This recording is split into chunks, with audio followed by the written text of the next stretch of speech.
Let's get something straight. Choosing distance is not an act of cruelty. It's not a lack of love, and it's certainly not proof that you don't care. It's an act of self-respect.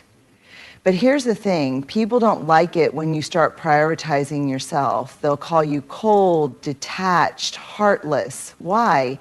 Because your distance disrupts the narrative where your worth is measured by how much access they have to you. See, when you decide to create space, it's not because you're trying to hurt someone. It's because you've recognized something important. Proximity does not equal love, chaos does not equal connection, and sacrificing yourself to maintain relationships that drain you, that's not love either. But oh, the guilt trip is coming. The silent treatment, the passive-aggressive remarks, the you've changed accusations. Of course you've changed. You've decided that your peace is no longer up for negotiation. The reality is some people don't want you healed. They don't want you whole. They want you accessible, available, and apologetic.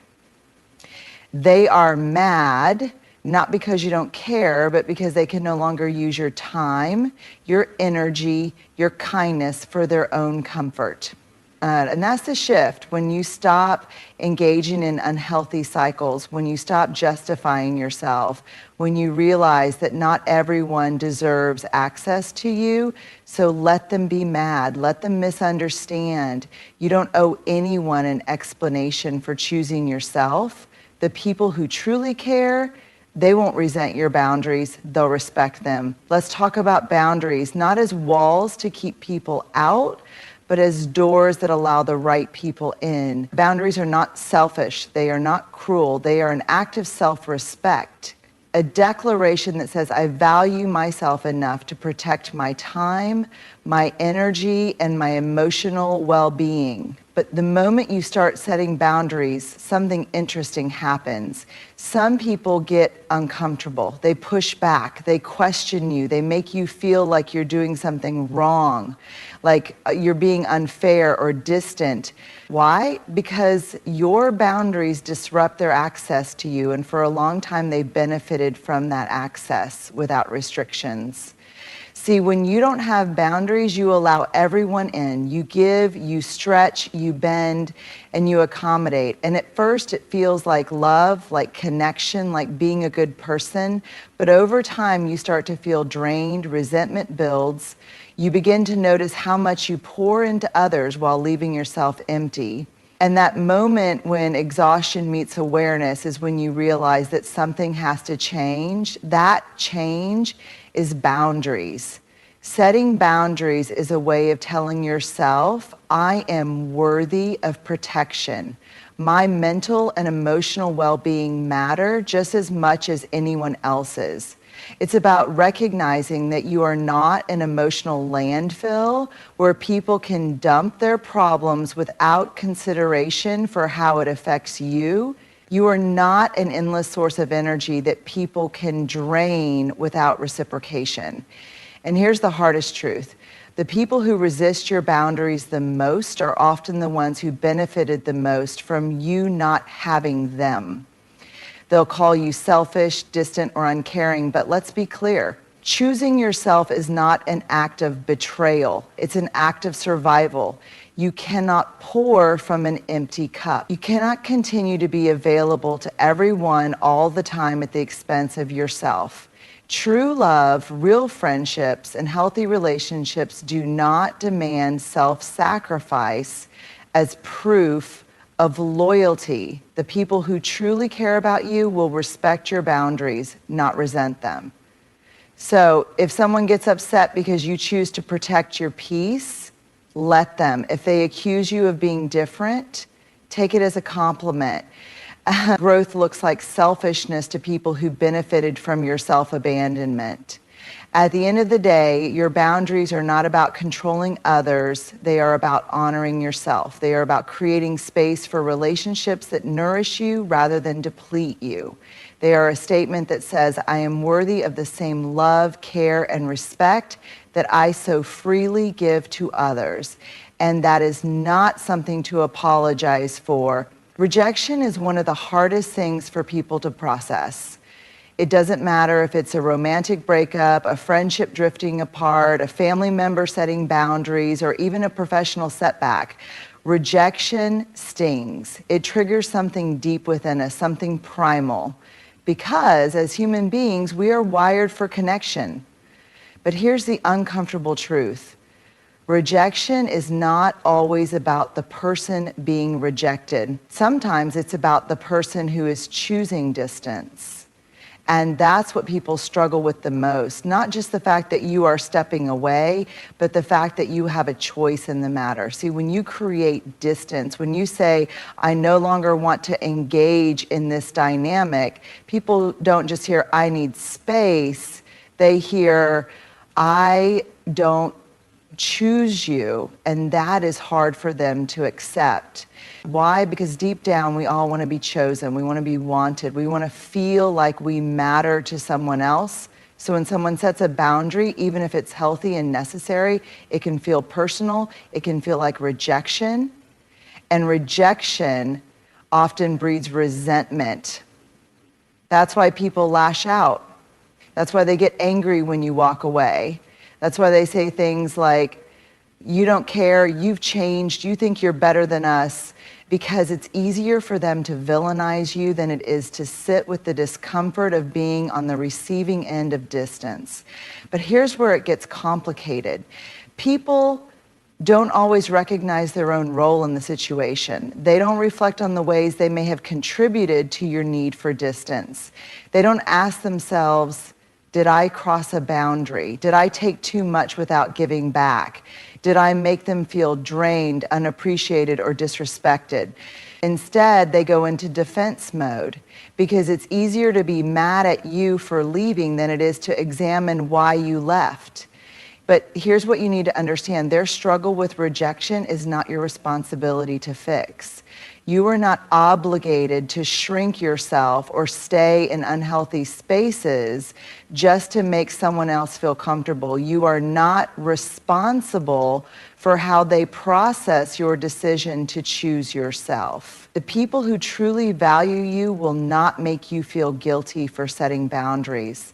They will not manipulate you into staying in spaces that harm you. They will respect your need for distance, even if it hurts. And as for those who don't, their reaction is not a reflection of your worth. It's a reflection of their own fears, their own insecurities, their own difficulty in handling rejection. So if someone is angry because you chose distance, let them be angry. If they are hurt because you walked away, let them feel hurt. Their emotions are valid, but they are not your burden to carry. Let's talk about peace, not the kind that comes from a quiet room or a slow morning, but the kind that exists deep within you, the kind that allows you to breathe, to rest, to feel at home in your own mind, the kind that lets you wake up without the weight of other people's chaos sitting on your chest.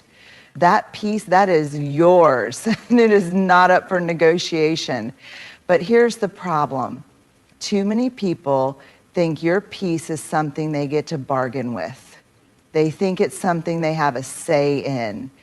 They want you to compromise it for their comfort. They want you to stretch yourself thin so they can feel whole. And when you refuse to do that, when you start choosing your peace over their expectations, they get upset. They say things like, you don't care about me anymore. You're so different now. You're being selfish. But what they're really saying is, I don't like that you've stopped sacrificing yourself for me. See, when you're used to being the fixer, the giver, the one who carries the emotional weight in relationships, people get comfortable with that version of you. They expect you to always be available, always understanding, always willing to put yourself last. And the moment you stop, the moment you say, I can't do this anymore, they don't just see it as a change, they see it as a betrayal. Because your peace disrupts their patterns. Your boundaries force them to take responsibility for their own emotions.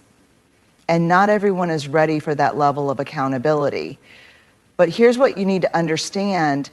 Peace is not something you should have to fight for in your own life. It is not a privilege that others can decide to grant you. It is a right.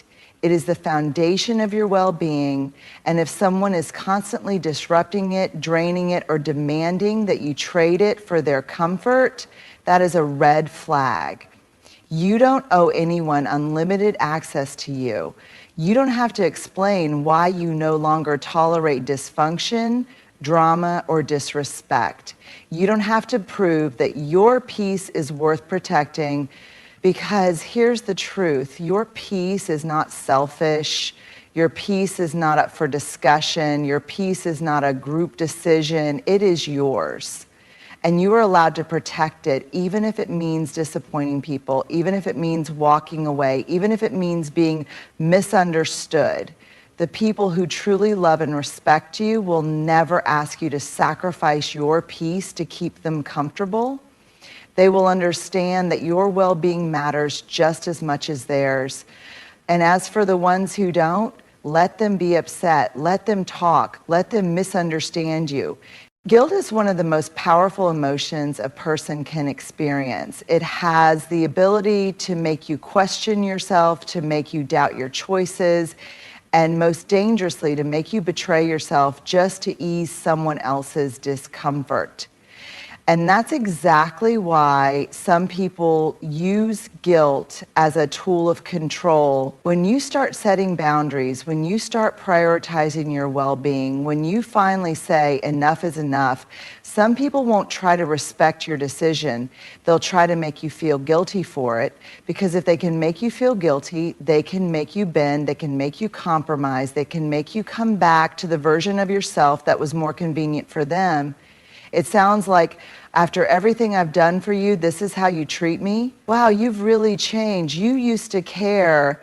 So you're just going to walk away like I never mattered. I guess I'm just not important to you anymore. Do you see what's happening here? They aren't actually addressing your reasons for choosing distance or setting boundaries.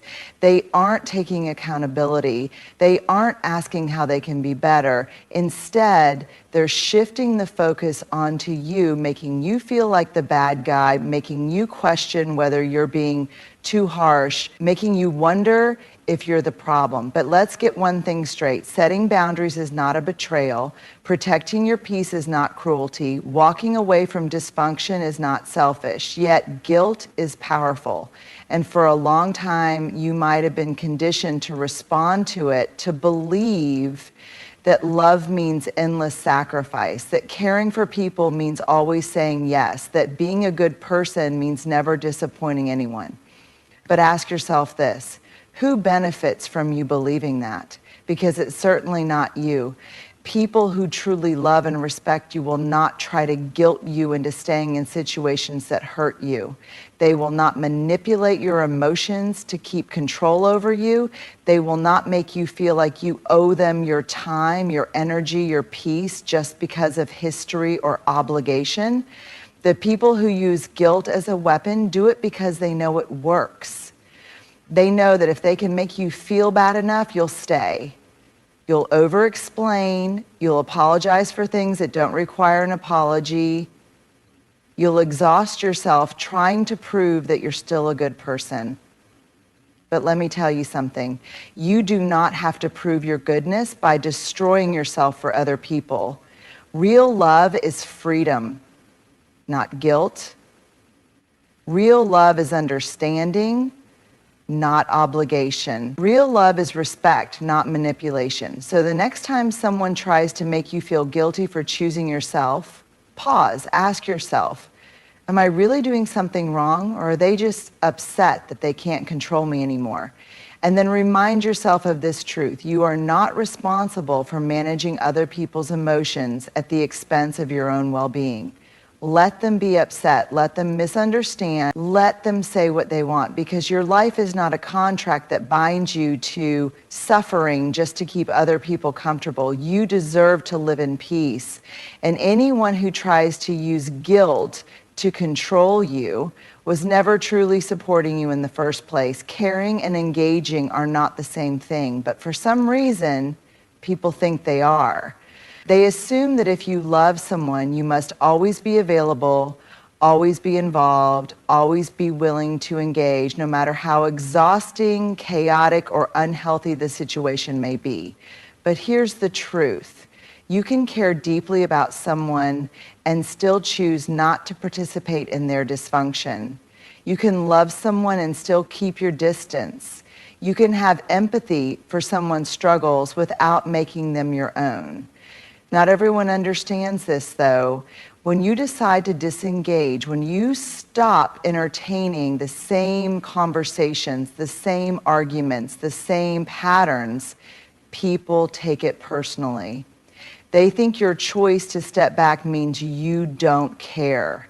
But that couldn't be further from the truth. Caring is an emotion. It's how you feel about someone. It's the concern, the love, the compassion that still exists in your heart. But engagement is a choice. It's where you place your energy, where you invest your time, where you allow your focus to go. And here's the thing, your energy is precious. Your peace is precious. Your mental and emotional well-being are precious. And you don't owe your energy to every situation, even if you care about the people involved. You can still wish someone the best without being the one to fix them. You can still hope someone heals without holding yourself responsible for their healing. You can still love someone from a distance if closeness means sacrificing your peace. But people will try to guilt you into engaging. They will say, if you really cared, you wouldn't ignore me. So you're just going to leave me like everyone else? I thought you were different.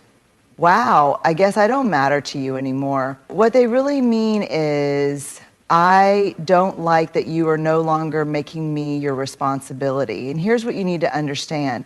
You are not responsible for fixing people who refuse to fix themselves. You are not responsible for sacrificing your peace just to prove that you care. Because caring is not about how much pain you're willing to endure for someone. Caring is not about how much of yourself you're willing to lose for someone. Caring is about love, and love does not require self-destruction. You can love someone and still say no. You can care about someone and still walk away. You can have empathy and still protect yourself. The moment you realize this, everything changes. You stop over-explaining. You stop feeling guilty for stepping back. You stop allowing people to drain you under the false idea that if you really cared, you would stay. The truth is, sometimes the most loving thing you can do for them and for yourself is to disengage, to remove yourself from the situation, to stop participating in cycles that never change. And that is not cold, that is not selfish, that is self-respect. So the next time someone tells you, if you really cared, you would engage, remind yourself of this: I do care. I just care about myself too. For so long, you may have believed that being a kind, loving, and generous person meant keeping your heart open to everyone, no matter how they treated you. You may have thought that love meant endless availability, that friendship meant constant sacrifice, and that family meant tolerating toxic behavior simply because of shared blood. But let's be honest. How has that worked out for you? How many times have you given people unlimited access to you only for them to take advantage of your kindness? How many times have you made excuses for people's behavior, telling yourself that they didn't mean it or they'll change, while their actions continue to drain you? The truth is, access to you is a privilege, not an entitlement. And just because someone wants access to you does not mean they should have it. Let's break this down. Not everyone who wants you deserves you. Some people want access to you because they benefit from you. Maybe they love your emotional support, your kindness, your generosity, but they don't reciprocate. Maybe they love the way you listen, the way you give, the way you show up, but they never do the same in return. These people don't actually value you. They value what you do for them. And when you start setting boundaries, when you start limiting their access, they react, they get angry, they say you're being distant, selfish, or cruel. But Understand this. Their reaction to your boundary does not mean your boundary is wrong. It just means they benefited from you not having one. Not everyone can handle your growth. Another reason some people don't deserve access is that they cannot handle who you are becoming. Growth makes people uncomfortable, especially those who are stuck in the same cycles. When you start prioritizing your peace, when you start making better choices, when you start saying no to things that once drained you, certain people will try to pull you back. They'll say things like, "You've changed." Yes, and that's the point. "You think you're better than us now?" No, but I do think I deserve better. So you're just going to leave us behind? I'm moving forward if you want to come do the work. Not everyone is meant to come with you. Not everyone is meant to grow with you. Some people were only meant to be part of a certain chapter, and forcing them into your future will only slow you down. You are not an all-access pass. You do not have to be available to everyone. You do not have to answer every text, return every call, or entertain every request. You do not have to keep reconnecting with people who have already shown you they don't value your presence. You can love people from a distance. You can wish them well without inviting them back into your space. You can forgive them without giving them another chance to hurt you. Because here's the thing, you are not an all-access pass. You are not a public space where anyone can come and go as they please. You are not obligated to let people back in just because they miss the way they once had access to you. So the next time someone tries to guilt you into opening a door that you know needs to stay closed, remind yourself of this: I am not required to give everyone access to me. My time, my energy, and my peace are valuable, and not everyone deserves them. Let them be upset, let them talk, let them misunderstand you. Because the people who truly deserve access, they will never demand it, they will respect it. You are allowed to walk away from people who drain you. You are allowed to set boundaries without guilt. You are allowed to put your peace above someone else's expectations. And no, not everyone will understand. Not everyone will be happy with your choices. Some will call you selfish. Some will try to guilt you into engaging. Some will accuse you of not caring simply because you no longer tolerate what you once did. But their feelings do not define your reality. Because here's what you know now. Boundaries are an act of self-respect. You are not responsible for managing other people's emotions at the expense of your own well-being. People struggle with rejection. They will blame you rather than reflect on why you needed distance in the first place. Your peace is not up for negotiation. If someone is constantly disrupting it, they are not entitled to stay in your life. Guilt is a tool of control. Those who try to manipulate you with guilt do so because they know it works, so stop letting it. You can care without engaging. Love does not require self-sacrifice.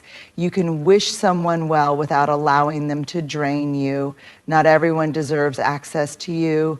Your time, energy, and peace are sacred. Choose wisely who gets to share them.